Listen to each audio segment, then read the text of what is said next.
कि अपने love relationship पे आप अवॉइड कर सकते हैं, दूसरे की तरफ आपका ध्यान जा सकता है, यानी कि अपने पराये और पराये को अपना समझना, यानी कि ऑब्सेशन की दुकान आपके दिमाग में ओपन हो सकते हैं, क्योंकि राहु बैठे हैं फर्स्ट हाउस और सेवंथ हाउस में कौन बैठे हैं? केतु, यानी कि मैरिज में डिटैचमेंट, कहीं ना कहीं breakup, separation is on card, over thinking आना, कोर्ट कचहरी का चक्कर पड़ना, इन लॉज के साथ प्रॉब्लम आना, अपना अंडर कॉन्फिडेंट फील करना। प्रोफेशनल वाइज अच्छी है लेकिन पर्सनल लाइफ बिल्कुल बिगड़ी हुई है।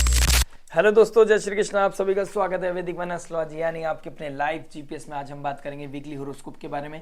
22 दिसंबर से लेकर 29 दिसंबर पाइसेस लगन और मून साइन के लिए कैसे जाने वाला है ये लास्ट सप्ताह, यानी कि इस साल का आखिरी वीक, आखिरी पड़ाव आपके लिए क्या लेके आ रहा है। लाइव जीपीएस के थ्रू जानेंगे हम आपकी प्रेडिक्शन के बारे में, आपके एनालिसिस के बारे में, आपके एनर्जीज के बारे में, और हम बात करेंगे इस वीक प्रेडिक्शन में आपके love, relationship, marriage, job, business, student, luck और उस रेमेडी के बारे में जो हो सकते हैं आपके लिए रामबाण वही जो आपकी लाइफ में अल्टीमेट पॉजिटिविटी लेके आए, कहीं ना कहीं अबेंडेंस लेके आए, सक्सेस लेके आए। पॉजिटिविटी को मैक्सिमाइज करें, नेगेटिविटी को मिनिमाइज करें। और in the end of the video हम बात करने वाले हैं शनि त्रयोदशी के बारे में, यानी शनिवार को जब शनि देव गुरु के नक्षत्र में ट्रांजिट करेंगे 28 दिसंबर सैटरडे का दिन, उसी दिन शनि त्रयोदशी पड़ रही है।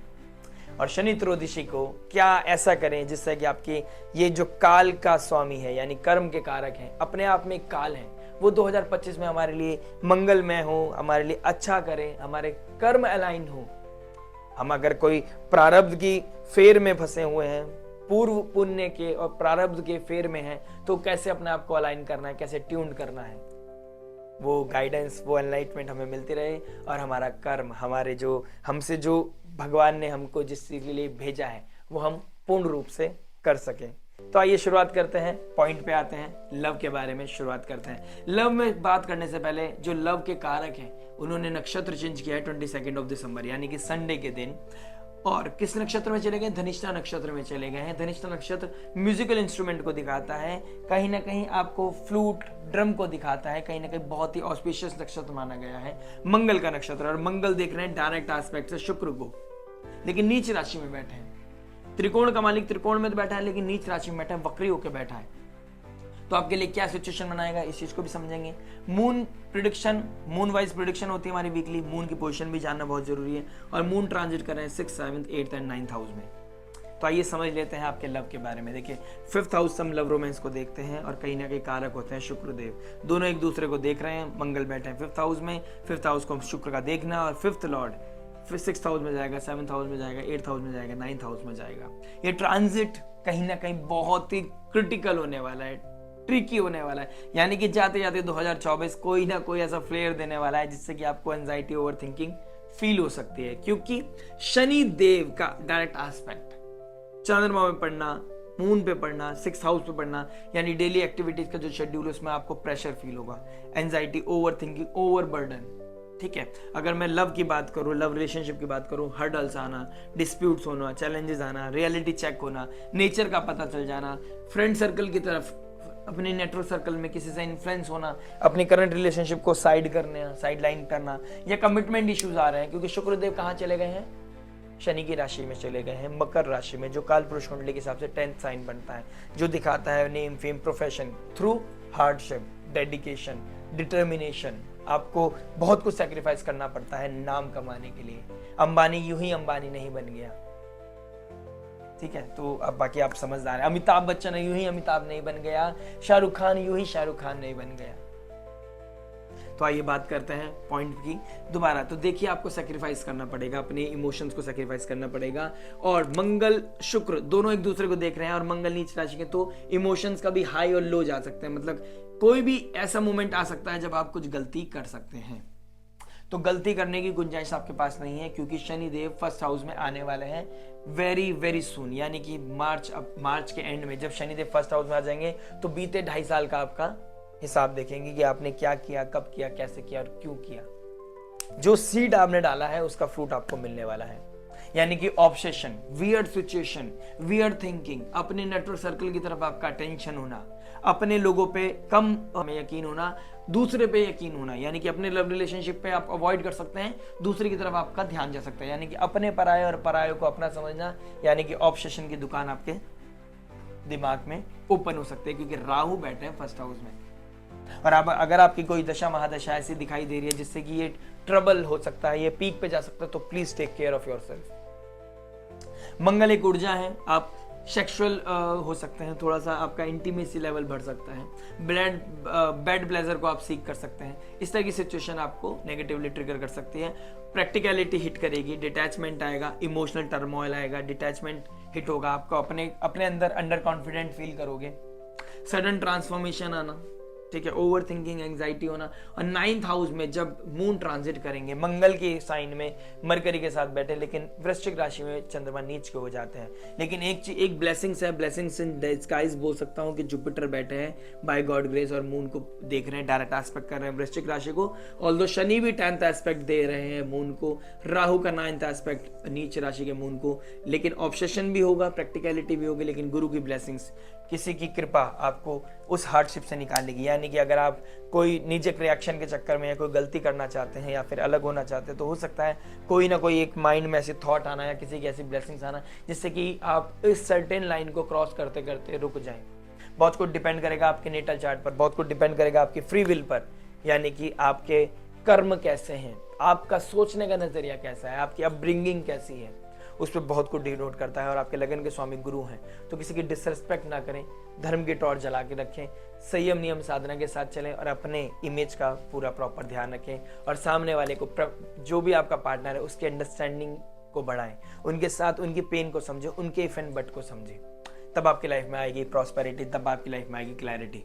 मैरिज के बारे में बात करते हैं। देखिए मैरिज क्या बता रहे हैं, 6th हाउस में और 7th हाउस में कौन बैठे हैं, केतु, यानी कि मैरिज में डिटैचमेंट, कहीं ना कहीं breakup, separation is on card, over thinking आना, कोर्ट कचहरी का चक्कर पड़ना, इन लॉज के साथ प्रॉब्लम आना, अपना अंडर कॉन्फिडेंट फील करना। प्रोफेशन वाइज अच्छी है, लेकिन पर्सनल लाइफ बिल्कुल बिगड़ी हुई है। नेम फेम मिल रहा है, बाहर वाले अप्रिशिएट कर रहे हैं, अपने वाले पूछ नहीं रहे हैं। लोगों को ज्ञान देने की आदत पड़ गई, लेकिन अपने आप का नहीं पता कि अपने आप को कैसे कंट्रोल करना है, कैसे टेक केयर करना है। ऑप्टिमिज्म की दुकान होकर कोई कुछ आपको बोल दे तो आप क्या, तो यार हो जाएगा, देख लेंगे, लिंगर ऑन कर देते हो।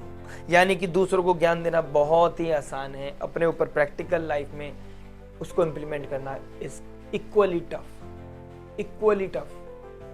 और कहीं ना कहीं आप ये देखिए कि 6th हाउस में जब चंद्रमा ट्रांजिट करेंगे, सैटर्न के एस्पेक्ट में रहेंगे, कर्म के कारक शनिदेव आपके कर्म के हिसाब से आपको क्लैरिटी देंगे, आपको पेन भी दे सकते हैं और ये आपको फेम भी दे सकते हैं। केतु के साथ मून का बैठना कहीं ना कहीं डिटैचमेंट देगा, आपको वॉलेटाइल सिचुएशन बनाएगा। हो सकता है कुछ चीजें ट्रिगर कर जाए, हो सकता है मैरिड लाइफ में प्रॉब्लम आ जाए, हो सकता है आपका कोई एक्स्ट्रा मैरिटल अफेयर की वजह से आपको प्रॉब्लम, डिप्रेशन, एंजाइटी फील हो। अब जब चंद्रमा नीच राशि में आ जाएंगे, 8th हाउस में नीच राशि के हो जाते हैं, राशि वाइज नहीं, हाउस वाइज नीच राशि हो जाएंगे, और नीच राशि के फिर 9th हाउस में हो जाएंगे साइन वाइज। यानी कि ये पूरा वीक कहीं ना कहीं टर्मोइल, डिस्टर्बेंस और कहीं ना कहीं टॉक्सिसिटी से भरा हो सकता है। अगर आपका नेटल चार्ट या फिर आपका कर्म, आपका जो एक्शन है वो बहुत ही कैलकुलेटिव नहीं हुआ, एक कलेक्टिव एफर्ट मारना है, आपने कॉन्शियस सबकॉन्शियस माइंड को ट्यून रखना है जिससे कि आपसे कोई गलती ना हो। अपनी ड्यूटी को फुलफिल करें, यानी कि आपको ड्यूटी फुलफिल करनी है, आपको अपने पेरेंट्स की सुननी है, अपने इन लॉज की रिस्पेक्ट करनी है, आपके अपनी स्पाउस के प्रति जो डेडिकेशन है, आपका जो ड्यूटी है, अपने बच्चों के प्रति जो ड्यूटी है, आपका अपने प्रति जो ड्यूटी है वो फुलफिल करें, ना कि किसी और से इन्फ्लुएंस होके दिमाग में कोई आपका थॉट आया और आपने बस यही करके देखना है, यही न्यू ईयर पे करेंगे या यही पार्टी, यही फंक्शन, यही इस तरीके से कुछ करना है, क्योंकि सोशल मीडिया आपको अट्रैक्ट कर रही है। तो आप देखिए कि आप कहाँ किससे इन्फ्लुएंस हो रहे हैं, कहाँ आपकी एनर्जी लग रही है और आपको कहाँ की चीज़ों को टेक केयर करना है। Everything is in your hand, this week is in your hand, please take care of your self. सूर्य आपका नेम फेम पावर देंगे, 6th लॉर्ड 10th हाउस में चला गया है, तो ये नेम फेम पावर तो देगा, लेकिन स्ट्रगल के बाद देगा, कंपटीशन के बाद देगा, जेलिसी के बाद देगा। यानी कि थोड़ा सा पहले विपरीत स्थितियां बनेंगी, तब जाके आपके कर्म पे डिपेंड करेगा आप कैसे निकलोगे इससे बाहर। बस अपनी सोच पे कंट्रोल और अपने एक्शन पे कंट्रोल कर लीजिए, चीजें ट्रिगर नहीं करेंगी। जितना मैं बोल रहा हूँ ना नेगेटिव, क्योंकि जो सिचुएशन बनी हुई है वो दिखाई दे रही है, लेकिन जो मैं बोल रहा हूँ उससे विपरीत चीजें हो सकती हैं अगर आपने चाहा। Free will is the theme, Jupiter का मार्गदर्शन, सब्जेक्ट मैटर एक्सपर्ट की एडवाइस, कुछ चीज समझना है, कंपैटिबिलिटी चेक कराना है, आने वाली एनालिसिस को समझना है, 2025 के बारे में समझना है, तो ये वीडियो पे नंबर दिख रहा है आपको स्क्रीन पर, जाइए मैसेज कीजिए, आपको कंसल्टेशन की जो भी डिटेल्स हैं वो शेयर हो जाएंगी और आप एक कंसल्टेशन बुक करा सकते हैं मेरे साथ, समझ सकते हैं अपने 2025 को क्या पॉजिटिव और कहाँ पे इफ एंड बट होने वाला है आपके साथ। जॉब के बारे में बात करते हैं। जॉब क्या बता रहे थे कि 6th लॉर्ड 10th हाउस में बैठ गया है। आपका नेम फेम प्रोफेशन बढ़िया होगा, कंपटीशन हाई होगा, लेकिन सपोर्ट भी पूरा मिलेगा, बॉसेस का सपोर्ट, आपकी मेहनत के द्वारा सपोर्ट मिलना, मेहनत के द्वारा फल मिलना, मेहनत का फल मिलना, ये हो सकता है। लेकिन अगर आपने कोई राहु की सुनी यार, अपने आप को एक ऑब्सेशन समझ लिया, अरे कर लेंगे, देख लेंगे, काम हो जाएगा, लिंगर ऑन कर रहे हो, this is the peak time जब आपको लगने वाली है, फटकार लगने वाली है। जॉब में जॉब छूटने वाली पोजीशन भी बन सकती है, आपका इनर पीस बहुत डिस्टर्ब हो सकता है।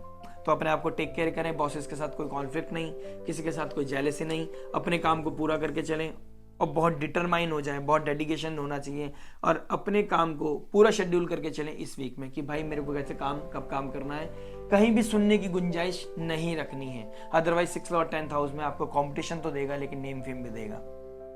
बिजनेस के बारे में बात करते हैं। बिजनेस क्या बता रहे हैं, देखिए 10th लॉर्ड 3rd हाउस में, कहीं ना कहीं आप अपनी स्किल सेट पे अपने बिजनेस को चला पाओगे, लीडरशिप क्वालिटी आएगी, नेम फेम बढ़ेगा, ईगो बढ़ेगा। ईगो गुड ईगो होना चाहिए, यानी लीडर बनना है, सेक्रीफाइस भी करना पड़े कर लो, अपनों के लिए। Team work is the best work, तो यानी कि ईगो नहीं दिखाना, टीम वर्क के साथ काम करना है। जुपिटर आपको जो ज्ञान दे रहा है, धर्म दे रहा है, आपको प्रोटेक्शन दे रहा है, उसको लेके चलें।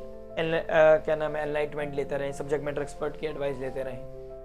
ट्रैवलिंग के थ्रू पैसा आना, कोई अगर आप टीचर हैं, काउंसलर हैं, हीलर हैं, या गवर्नमेंट जॉब, गवर्नमेंट से रिलेटेड कोई बिजनेस है, कोई टेंडर का काम करते हैं, तो अमेजिंग क्या नाम है, शाइन करने का मौका मिला हुआ है आपको, बहुत अच्छा आपका पोजीशन बन रही है। लेकिन वीक थोड़ा सा टर्मोइल से भरा है, यानी कि कोई लेबर वर्क प्रॉब्लम करना, टीम से डिफरेंसेस आना, टीम में प्रॉब्लम आना, कोई हिडन सीक्रेट बाहर आना, इस तरह की कहीं ना कहीं सिचुएशन आपको टर्मोइल से भरी हुई है। यानी 2025 से पहले कहीं ना कहीं हिट होंगे प्रैक्टिकलिटी से, कहीं ना कहीं हिट होंगे एंजाइटी से, कहीं ना कहीं रातों की नींद उड़ जाएगी, लेकिन आपकी मेहनत आपको सफलता जरूर दिलाएगी। सक्सेस आपके हाथ में है, फ्री विल आपके हाथ में है, करना ना करना आपके हाथ में है, डिपेंड करता है अब आप क्या चाहते हैं अपने आप से, अपने प्रोफेशन से, अपने बिजनेस से। स्टूडेंट के बारे में बात करेंगे। देखिए मंगल रेट्रोग्रेड हो गया, 5th हाउस में बैठ गया। मंगल का रेट्रोग्रेड होना, 5th हाउस में बैठना, यानी कि वॉलेटाइल सिचुएशन बना रहा है। कभी अग्रेसिव हो जाते हो पढ़ाई के लिए, कभी बहुत लो फील करते हो, कभी मन नहीं लगता है, बहुत मूड स्विंग्स होते हैं ना, वो हो रहे हैं आपके साथ। तो अपने आप को बहुत क्लियर रखो, किसी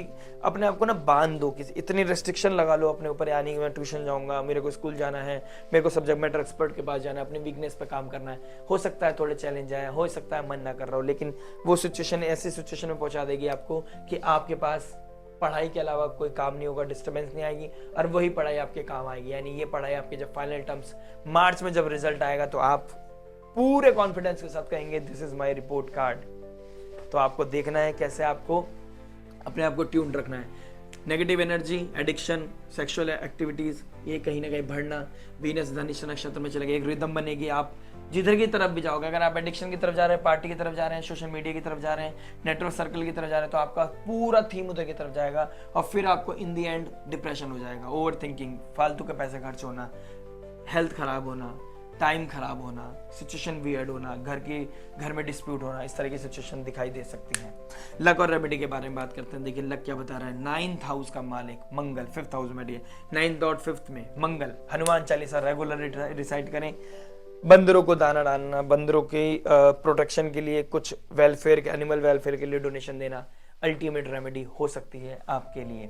और कहीं ना कहीं शनि त्रयोदशी 12th हाउस में बैठे हैं, फॉरेन लैंड, फॉरेन कल्चर, अगर जाना चाहते हैं या वहाँ से कोई आपका कोई कनेक्शन बनाना चाहते हैं, तो शनि त्रयोदशी को जाइए, शनि देव के मंदिर जाइए। बल्कि ये तो बहुत छोटी बात बोल दी मैंने, आपकी लाइफ में कोई भी क्लैरिटी आपको चाहिए, आपको कर्म अलाइन करना है, आपका अपना धर्म अलाइन करना है, अपनी ड्यूटी अलाइन करनी है, अपने कर्म फल को देखना है, यानी प्रारब्ध से बाहर निकलना है, उसको नलीफाई करना है। This is the day. Shanidev जाइए, शनिदेव के मंदिर जाइए। अब मंदिर जाने से पहले अंडर प्रिविलेज लोगों को, लेबर वर्क को, अपनी टीम को सपोर्ट कीजिए, उनकी नीड को समझिए, उनको अंडरस्टैंड कीजिए, उनको कोई प्रोटेक्शन, उनकी कोई हेल्प कीजिए। शनिवार के दिन आपको बहुत ब्लेसिंग मिलेगी। आपके घर में कोई सर्वेंट आता है, उनको रेस्पेक्ट करना, उनके साथ खाना खाना, उसी सेम टेबल पे उनको वो क्या नाम है, उनको वो रेस्पेक्ट देना, आपके लाइफ में आपको खुद अल्टीमेट रेस्पेक्ट मिलेगी। मतलब ये सेल्फलेस होना चाहिए, लेकिन मैं बता रहा हूँ आपको ये आपके लिए बहुत बड़ा ब्रेक थ्रू हो सकता है। उनकी ब्लेसिंग्स लेना, उनकी नीड को समझना, उनको कुछ डोनेट करना, उनकी ज़रूरत का सामान उन्हें देना आपके लिए अबेंडेंस, सक्सेस और प्रॉस्पेरिटी के रास्ते खोल देगा। मेहनत कीजिए। शनिदेव मंदिर जाते हैं, जाना चाहते हैं, जाना भी चाहिए। मंदिर की सफाई करना, 12th हाउस में बैठे हैं, मोक्ष की राशि में लिबरेट होने के लिए अंडर प्रिविलेज लोगों की सपोर्ट करना, उनकी हेल्प करना, उनकी ब्लेसिंग्स लेना, मंदिर जाके सफाई करना, शनि चालीसा रिसाइट करना, शनिदेव का मंत्र रिसाइट करना, हनुमान चालीसा रिसाइट करना, भाग्य का मालिक है आपके, लगन का स्वामी जुपिटर, नारायण की सेवा करना, यानी कि बहुत सारी चीजें हैं जो आप कर सकते हैं। एक मंत्र है नीलांजन समभासम रविपुत्रम यमागर्जनम छाया मातृदन संबुतम नमामि शनिश्चरम। इस मंत्र का रिसाइट करना, रेगुलर रिसाइट करना आपकी लाइफ में इस वीक में बहुत अच्छा कर सकता है। आपके कर्म फल को, बहुत नेगेटिव चीज़ों को नलीफाई कर सकता है। और आप जाइए, ग्रेटिट्यूड शो कीजिए, ग्रेटफुल रहिए और अपनी गलतियों के लिए क्षमा मांगिए। कर्म कारक के सामने बिल्कुल डेडिकेशन के साथ, डिवोशन के साथ सरेंडर कर दीजिए। वो खुद टेक केयर कर लेंगे, क्योंकि उनके हाथ में कलम है कि आपको क्या देना है और क्या नहीं। आशा करता हूँ वीडियो आपको समझ में आएगा, आपको रेमेडी समझ में आएगा, आपको वो इंटेंशन समझ में आई होगी। मिलते हैं नेक्स्ट वीडियो में। टिल देन नमस्ते, राधे राधे।